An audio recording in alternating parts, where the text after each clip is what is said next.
नमस्कार बच्चों। आज हम कक्षा 10वीं की हिंदी पुस्तक संचयन भाग 2 का तीसरा अध्याय टोपी शुक्ला पढ़ेंगे। इस अध्याय के लेखक हैं राही मासूम रज्जा। यह केवल दो बच्चों की दोस्ती की कहानी नहीं है। यह कहानी हमें बताती है कि सच्चे रिश्ते धर्म, जाति, भाषा या नाम देखकर नहीं बनते, बल्कि मन की सच्चाई, समझ और अपनापन दो लोगों को एक दूसरे से जोड़ते हैं। इस कहानी में लेखक ने बहुत ही सरल घटनाओं के माध्यम से समाज में फैली संकीर्ण सोच, धार्मिक भेदभाव, परिवार का वातावरण, अकेलापन और बचपन की मासूम भावनाओं को बहुत सुंदर ढंग से प्रस्तुत किया है। कहानी के मुख्य पात्र हैं बलभद्र नारायण शुक्ला, जिन्हें सभी टोपी कहते हैं, और उनके सबसे प्रिय मित्र इफ़न, दोनों अलग अलग धर्मों से हैं। उनके परिवार, संस्कार और जीवन जीने का तरीका भी अलग है, फिर भी दोनों की मित्रता इतनी गहरी है कि एक के बिना दूसरा अधूरा लगता है। बच्चों, इस अध्याय के लेखक हैं राही मासूम रज्जा। राही मासूम रज्जा का जन्म उत्तर प्रदेश के गाजीपुर जिले में हुआ था। वे हिंदी और उर्दू दोनों भाषाओं के प्रसिद्ध साहित्यकार थे। उन्होंने उपन्यास, कहानियां, कविताएं और फिल्मों के संवाद भी लिखे। उनकी रचनाओं में भारतीय समाज, गांव का जीवन, सांप्रदायिक सद्भाव और मानवीय संबंधों का बहुत सुंदर चित्रण मिलता है। वे हमेशा यह मानते थे कि मनुष्य की पहचान उसके धर्म से नहीं, बल्कि उसके विचारों, व्यवहार और इंसानियत से होती है। टोपी शुक्ला भी इसी सोच को सामने रखने वाला एक अत्यंत प्रसिद्ध उपन्यास है। हमारी पाठ्यपुस्तक में इसी उपन्यास का एक अंश दिया गया है। कहानी की शुरुआत।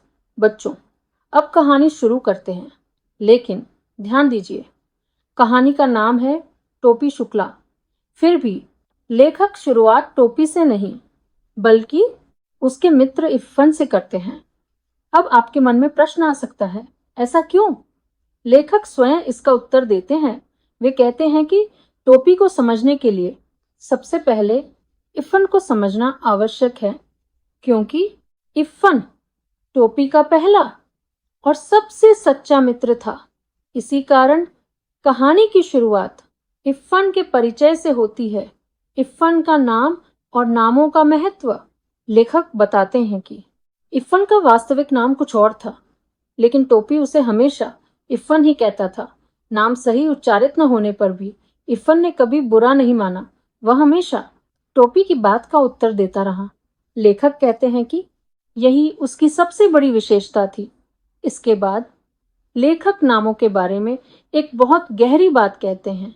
वे बताते हैं कि कई बार केवल नाम बदल जाने से लोगों की सोच भी बदल जाती है। वे उदाहरण देते हैं कि हिंदी और उर्दू असल में एक ही भाषा। हिंदवी के दो रूप हैं, लेकिन सिर्फ नाम अलग होने के कारण लोग उन्हें अलग मानने लगते हैं। इसी प्रकार यदि किसी का नाम कृष्ण हो तो लोग उसे भगवान का अवतार मानते हैं, और यदि नाम मोहम्मद हो तो उसे पैगंबर कहते हैं। लेखक यह नहीं कहना चाहते कि दोनों एक ही व्यक्ति हैं, बल्कि उनका आशय यह है कि हम अक्सर नाम, धर्म और पहचान के आधार पर लोगों में भेद करने लगते हैं, जबकि सबसे पहले वे इंसान होते हैं। इस प्रकार लेखक समाज की संकीर्ण सोच पर बहुत सरल लेकिन प्रभावशाली व्यंग्य करते हैं। टोपी और इफ़न का संबंध। इसके बाद लेखक एक बहुत महत्वपूर्ण बात कहते हैं। वे बताते हैं कि टोपी के बिना इफ़न अधूरा है, और इफ़न के बिना टोपी भी अधूरा है। यह केवल दोस्ती नहीं है, दोनों एक दूसरे के जीवन का अभिन्न हिस्सा हैं। इसी कारण लेखक कहते हैं कि यदि हमें टोपी को समझना है तो हमें इफ़न के परिवार, उसके संस्कार और उसके वातावरण को भी समझना होगा। लेखक की महत्वपूर्ण स्पष्टता। बच्चों, अब लेखक एक बहुत महत्वपूर्ण बात स्पष्ट करते हैं। वे कहते हैं कि वे यह कहानी हिंदू मुस्लिम भाईचारे का भाषण देने के लिए नहीं लिख रहे हैं। वे कहते हैं, यदि दो लोग वास्तव में भाई जैसे हैं तो बार बार यह कहने की आवश्यकता नहीं होती, और यदि वे भाई जैसे नहीं हैं तो केवल कह देने से कुछ बदल भी नहीं जाता। लेखक बताते हैं कि वे कोई नेता नहीं हैं जो चुनाव जीतने के लिए भाषण दे। वे एक कथाकार हैं और केवल एक कहानी सुना रहे हैं। इसलिए वे केवल टोपी और इफ्फन, इन दो पात्रों के जीवन की बात करेंगे। यही इस अध्याय की सबसे बड़ी विशेषता है। लेखक उपदेश नहीं देते, बल्कि घटनाओं के माध्यम से पाठक को स्वयं सोचने का अवसर देते हैं। इफ्फन के परिवार का परिचय। अब लेखक इफ्फन के परिवार का परिचय कराते हैं। वे बताते हैं कि इफ्फन का पूरा नाम सैयद जरगाम मुर्तुजा था। उसके दादा और परदादा बहुत प्रसिद्ध मौलवी थे। वे धार्मिक विचारों वाले व्यक्ति थे। उनका मानना था कि मरने के बाद उन्हें करबला में दफनाया जाए। इसलिए उन्होंने अपनी वसीयत में भी यही इच्छा व्यक्त की। लेकिन समय बदल रहा था, नई पीढ़ी की सोच भी बदल रही थी। इफ्फन के पिता सैयद मुर्तुजा हुसैन ने ऐसी कोई इच्छा व्यक्त नहीं की।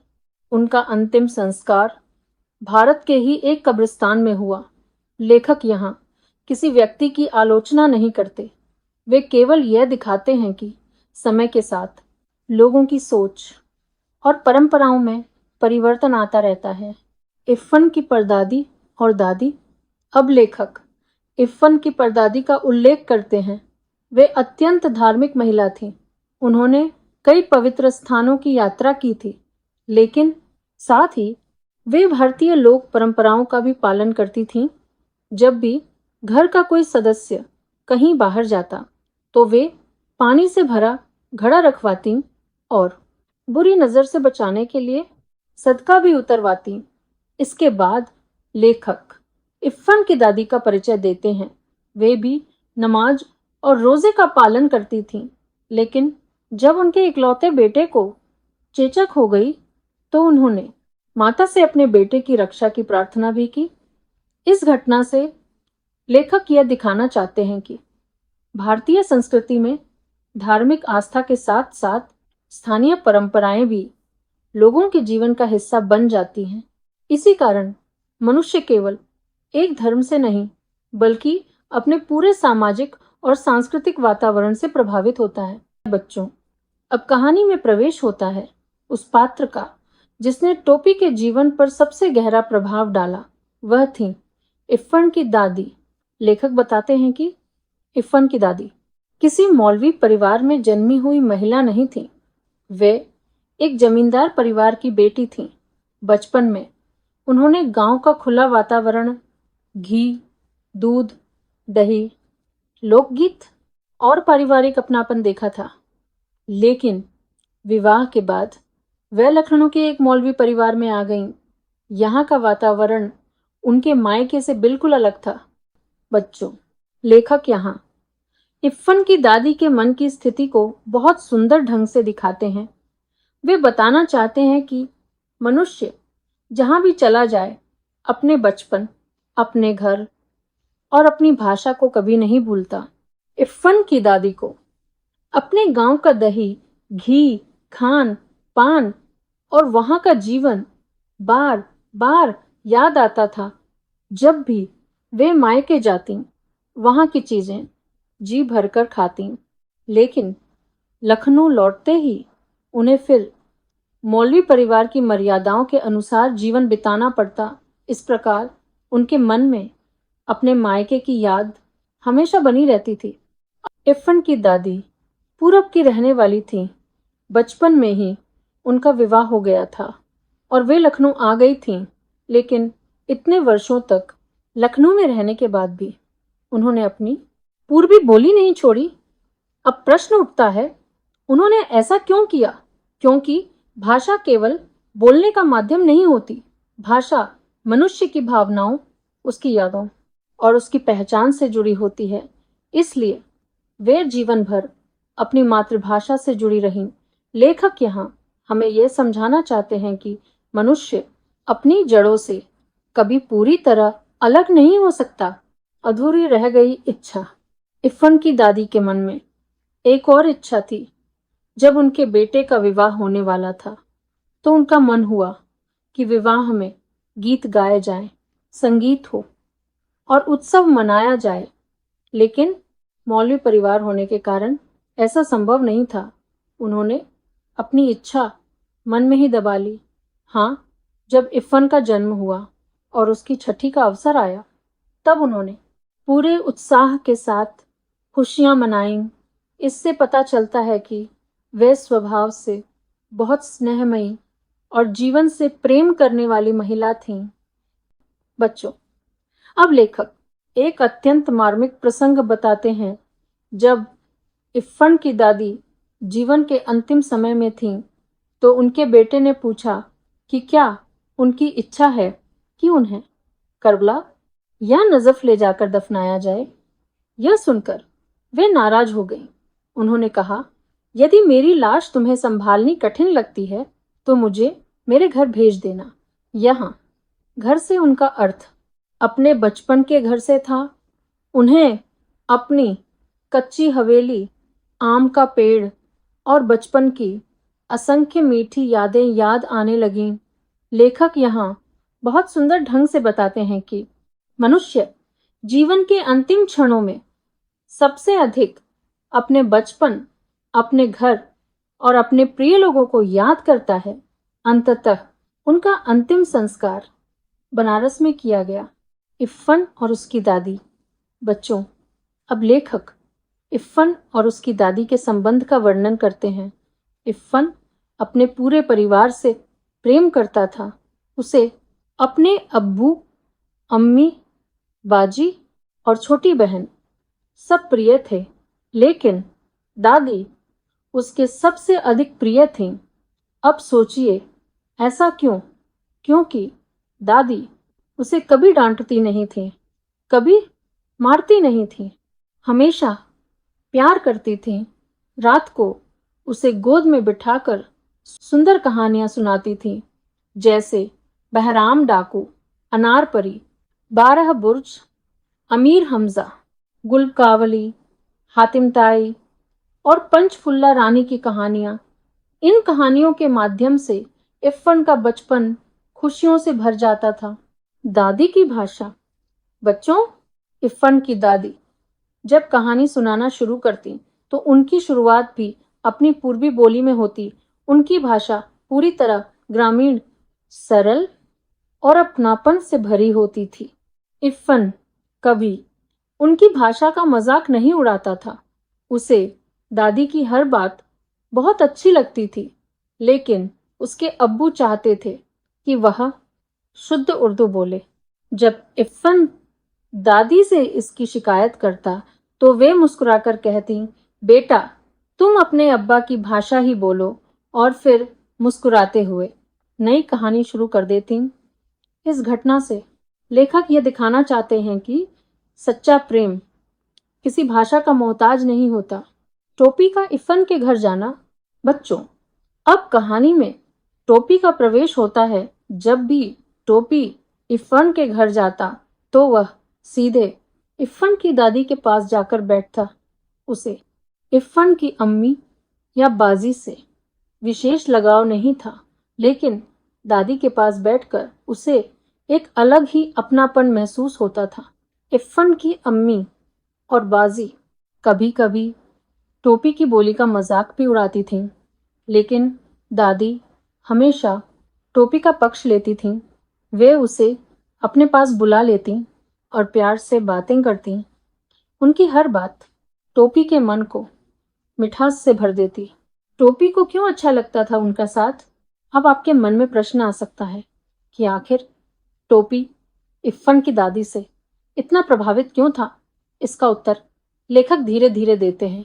टोपी के अपने घर में उसे वैसा स्नेह, वैसी समझ और वैसा अपनापन नहीं मिलता था जैसा इफ़न की दादी देती थीं। वह कभी उसकी हंसी नहीं उड़ाती थीं, कभी उसे छोटा महसूस नहीं कराती थीं। वे उसे अपने ही पोते की तरह स्नेह देती थीं। यही कारण था कि टोपी बार बार उनके पास जाना चाहता था। अम्मा शब्द का अपनापना। बच्चों, जब भी टोपी इफ़न के घर जाता तो इफ़न की दादी उससे बड़े प्यार से बातें करती। वे हमेशा पूछती, तोरी, अम्मा का कर रही हैं बेटा?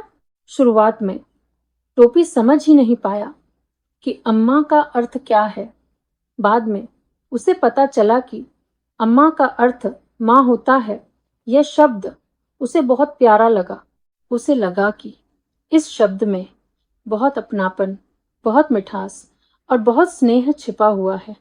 धीरे धीरे वह अम्मा, अब्बू और बाजी जैसे शब्द अपने मन ही मन दोहराने लगा। उसे इन शब्दों से कोई धर्म नहीं दिखाई देता था। उसे तो सिर्फ प्यार दिखाई देता था। अम्मी वाला प्रसिद्ध प्रसंग। एक दिन टोपी अपने घर में परिवार के साथ खाना खा रहा था। उस दिन बैंगन का भरता उसे बहुत स्वादिष्ट लगा। उसने बिना कुछ सोचे अपनी माँ से कहा, अम्मी, जरा बैंगन का भरता देना। बस इतना कहना था कि पूरा घर एकदम शांत हो गया। सभी लोग टोपी को देखने लगे। किसी को समझ ही नहीं आया कि उनके घर में अम्मी शब्द आखिर आया कहाँ से। टोपी तो बिल्कुल सहज था। उसे लगा उसने कोई गलत बात नहीं कही, लेकिन घर वालों के लिए यह बहुत बड़ी बात बन गई। परिवार की प्रतिक्रिया। सबसे पहले टोपी से पूछा गया कि यह शब्द उसने कहाँ से सीखा। टोपी ने बिल्कुल सच बता दिया कि उसने यह शब्द इफ़न से सीखा है। इसके बाद घर वालों ने इफ़न के बारे में पूछना शुरू किया। जब उन्हें पता चला कि इफ़न एक मुसलमान परिवार से है तो उनका व्यवहार और कठोर हो गया। टोपी को डांटा भी गया और बहुत मारा भी गया। लेकिन ध्यान देने वाली बात यह है कि टोपी को अब भी समझ नहीं आ रहा था कि उसकी गलती क्या थी। उसने तो केवल एक प्यार भरा शब्द बोला था। यहाँ लेखक बहुत गहरी बात कहना चाहते हैं। टोपी के लिए अम्मी केवल माँ को बुलाने का एक दूसरा शब्द था, लेकिन बड़ों ने उस शब्द को धर्म से जोड़ दिया। यही समाज की संकीर्ण सोच है। बच्चों के मन में न तो धर्म का भेद होता है और न ही भाषा का। वे जहाँ प्यार मिलता है वहीं से नई बातें सीख लेते हैं, लेकिन बड़े लोग उन्हीं बातों में धर्म, जाति और परंपराओं का भेद खोजने लगते हैं। लेखक इसी मानसिकता पर व्यंग्य करते हैं। टोपी की पिटाई। बच्चों, उस दिन टोपी को बहुत मारा गया। उससे पूछा गया कि क्या वो फिर इफ़न के घर जाएगा। टोपी ने बिना डरे सीधा उत्तर दिया, हाँ। यह उत्तर उसकी सच्ची मित्रता को दिखाता है। मार खाने के बाद भी उसने अपने मित्र का साथ नहीं छोड़ा। यहाँ टोपी का स्वाभिमान और उसकी निष्कपट मित्रता दोनों दिखाई देते हैं। उसी समय मुन्नी बाबू ने टोपी पर एक और आरोप लगा दिया।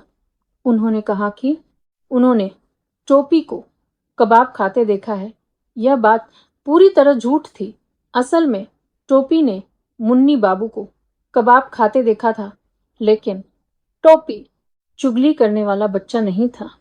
उसने सच्चाई जानते हुए भी अपने भाई की शिकायत नहीं की।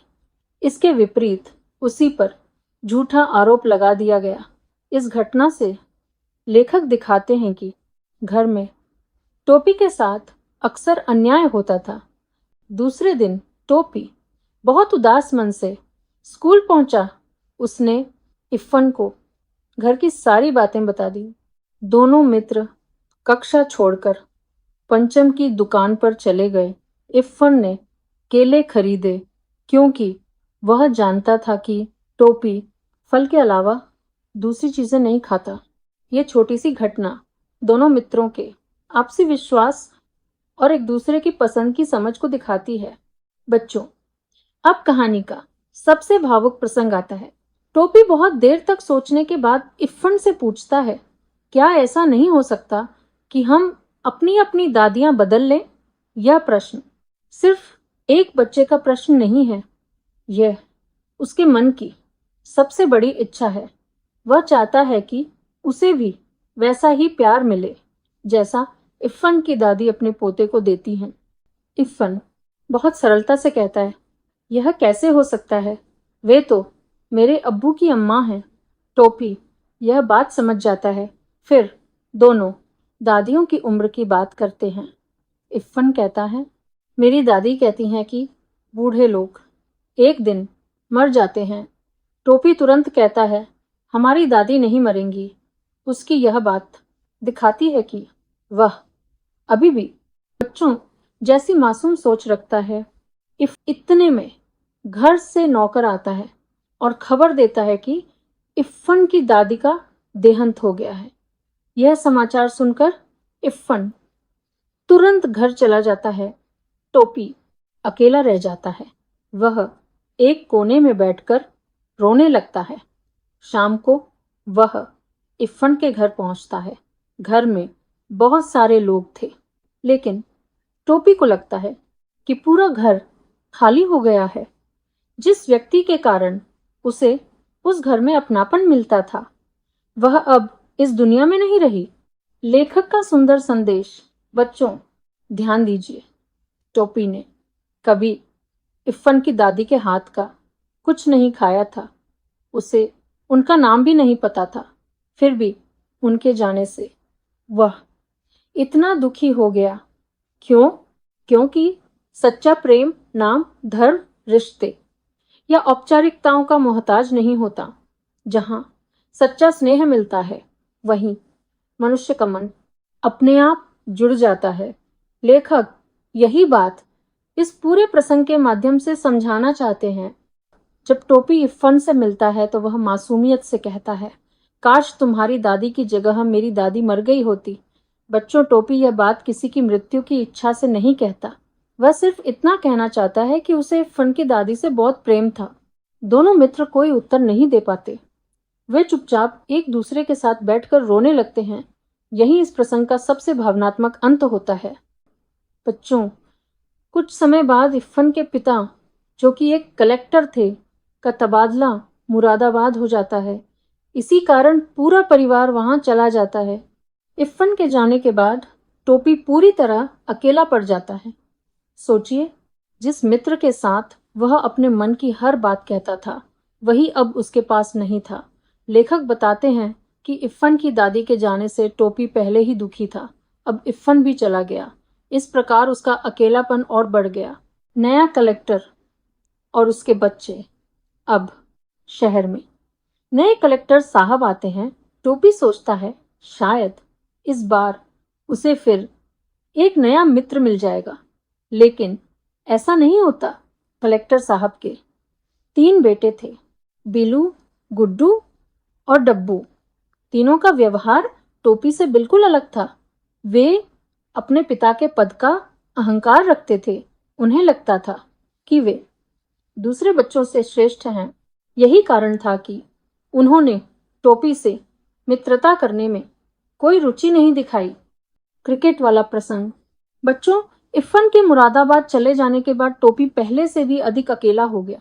उसे लगा कि शायद कलेक्टर साहब के बेटे उसके मित्र बन जाएं। एक दिन वह कलेक्टर के बंगले पहुंच गया। माली और चपरासी उसे पहचानते थे, इसलिए उन्होंने उसे अंदर जाने से नहीं रोका। उस समय बीलू, गुड्डू और डब्बू क्रिकेट खेल रहे थे। तभी डब्बू ने एक जोरदार शॉट लगाया। गेंद सीधे टोपी की ओर आई। टोपी घबरा गया और बचाव के लिए उसने हाथ आगे कर दिए। संयोग से गेंद उसके हाथों में आ गई। तभी सभी लड़के जोर से हाउस दैट कहने लगे। माली उस समय अंपायर बना हुआ था, लेकिन उसे क्रिकेट के नियमों की पूरी जानकारी नहीं थी, इसलिए उसने बिना कुछ समझे तुरंत उंगली उठाकर टोपी को आउट दे दिया। इसके बाद कलेक्टर के बेटों ने टोपी से उसका नाम और उसके पिता के बारे में पूछा। जब उन्हें पता चला कि टोपी के पिता शहर के प्रसिद्ध डॉक्टर भृगुनारायण जी हैं, तब भी उनके व्यवहार में कोई परिवर्तन नहीं आया। कलेक्टर का बेटा होने के अहंकार के कारण वे टोपी को अपने बराबर नहीं समझते थे और उससे उपेक्षा तथा तिरस्कार का व्यवहार करने लगे। टोपी ने भी पूरे आत्मसम्मान के साथ उनका उत्तर दिया, लेकिन बात यहीं समाप्त नहीं हुई। इसके बाद ऐसी परिस्थितियां बनी कि टोपी को चोट लगी और उसे उपचार कराना पड़ा। इस घटना ने उसके मन को गहराई से आहत कर दिया। उसी दिन उसने निश्चय कर लिया कि वह अब कभी कलेक्टर के बंगले नहीं जाएगा।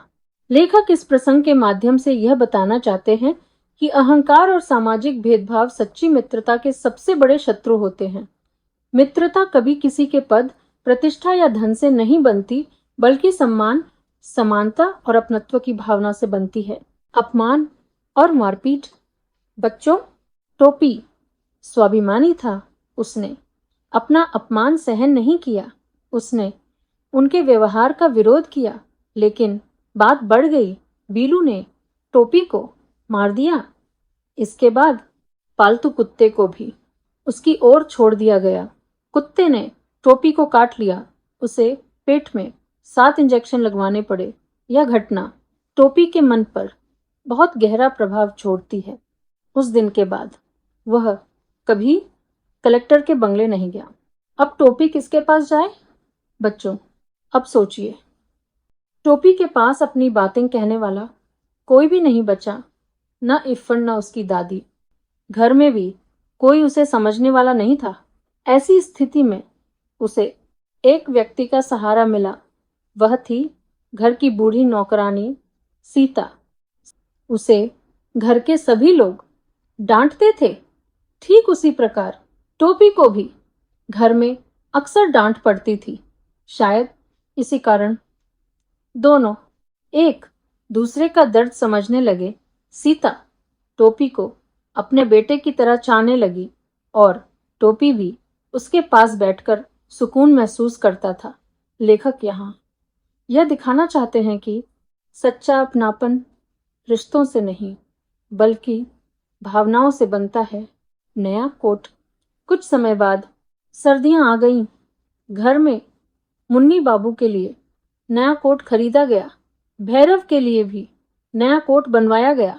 टोपी को मुन्नी बाबू का वही कोट दे दिया गया जो उन्हें पसंद नहीं आया था।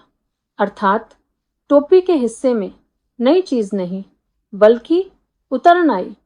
टोपी को यह बात बिल्कुल अच्छी नहीं लगी।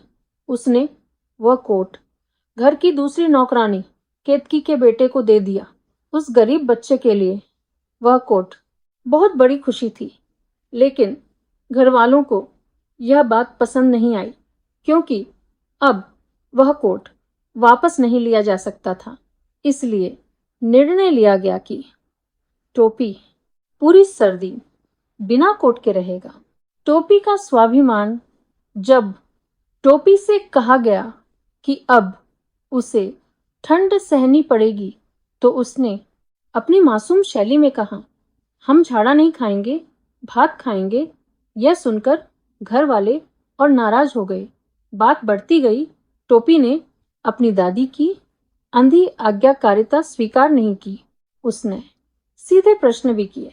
बस यही बात सबको बुरी लगी। एक बार फिर उसे मार पड़ी। सीता की सीख। उस रात सीता टोपी को अपनी कोठरी में ले गई। उसने प्यार से समझाया कि बड़ों से इस प्रकार बहस नहीं करनी चाहिए। बच्चों, ध्यान दीजिए, सीता टोपी को डांट नहीं रही थी, वह उसकी चिंता कर रही थी। वह चाहती थी कि टोपी कम से कम मार खाने से तो बच जाए। यही कारण है कि सीता टोपी के जीवन में ममता, सुरक्षा और अपनापन लेकर आती है। इस पूरे प्रसंग में लेखक टोपी के अकेलेपन को हमारे सामने खोलते हैं। पहले उसकी सबसे प्रिय दादी जैसी महिला दुनिया छोड़ देती है, फिर उसका सबसे अच्छा मित्र दूर चला जाता है। नए बच्चे उसे अपनाते नहीं। घर में भेदभाव होता है। ऐसी परिस्थिति में एक साधारण नौकरानी सीता उसे वह स्नेह देती है जो अपने ही परिवार से उसे नहीं मिल पाता। लेखक हमें समझाना चाहते हैं कि मनुष्य के जीवन में पद, धन या रिश्ते नहीं, बल्कि प्रेम, सम्मान और अपनापन सबसे अधिक महत्व रखते हैं। टोपी का 10वीं कक्षा तक पहुंचना। बच्चों, लेखक बताते हैं कि टोपी का 10वीं कक्षा तक पहुंचना बिल्कुल आसान नहीं था।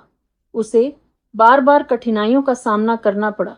वह 2 वर्षों तक अनुत्तीर्ण हो गया। फिर 1 वर्ष उसे टाइफाइड हो गया। जब वह स्वस्थ हुआ तब जाकर वह तीसरे दर्जे से अगली कक्षा में पहुंच सका। लेकिन समाज केवल परिणाम देखता है, उसके संघर्ष को कोई नहीं देखता। इसलिए उसके माथे पर 3rd डिवीजन का ठप्पा लग गया। अब एक महत्वपूर्ण प्रश्न, क्या वास्तव में टोपी पढ़ाई में कमजोर था? उत्तर है नहीं। लेखक स्पष्ट बताते हैं कि टोपी बुद्धिमान था, लेकिन उसे पढ़ने का अवसर ही नहीं मिलता था। जब भी वह पढ़ने बैठता, घर में कोई ना कोई काम उसे दे दिया जाता।